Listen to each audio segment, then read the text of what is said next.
Well, naturally, the Fed is taking center stage this week. So we've got lots of questions from, as you say, colleagues, clients about what is the Fed going to do, because it will have major consequences for the equity markets, but also the bond markets, especially in terms of volatility. But when they really ask about the Fed is, what is going on? Is it the Fed who's right or the market's right? And I think what is really important is what the Fed wants and what the market wants are two different things. The Fed is very dependent on data.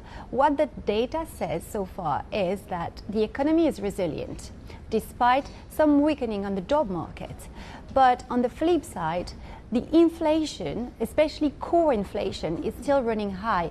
CPI, core PPI are still accelerating on a month-over-month basis. So the Fed is unlikely to jeopardize the downward trend on inflation by being too aggressive. I don't see the balance of risk pointing to a 50 basis points cut.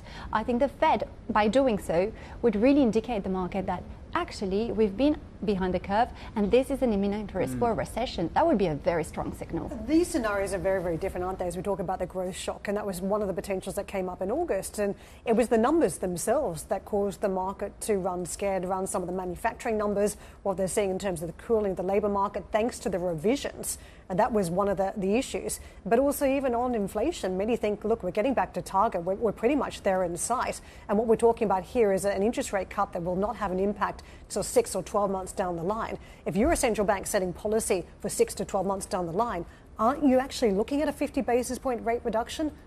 That's a very good point, but the Fed's reaction function is on what we are actually seeing from data instead of projecting down the line, although they're more acting on the current set of information instead of looking forward to what's down the line, because a lot of things can happen.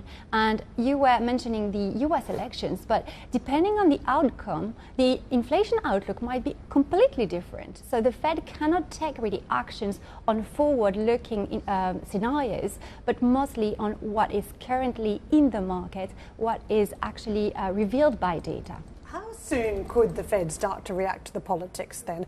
Are we talking about a move later this year if it weighs up the inflation scenario, or are we talking about into 2025 in reality as the Fed takes its time, is more patient, waits for those policies to formulate and have some sort of an impact? I think it's definitely a 2025 story, because despite who wins the election for the executive power, what is going to be translated into new policies will depend on the Congress and how it is split or not. So that will take time to materialize. So I think it's definitely a 2025 story. But my point is, the Fed doesn't seem to have urge to act based on the current set of information, and I think the market is overly optimistic in terms of projections of rate cuts for this year.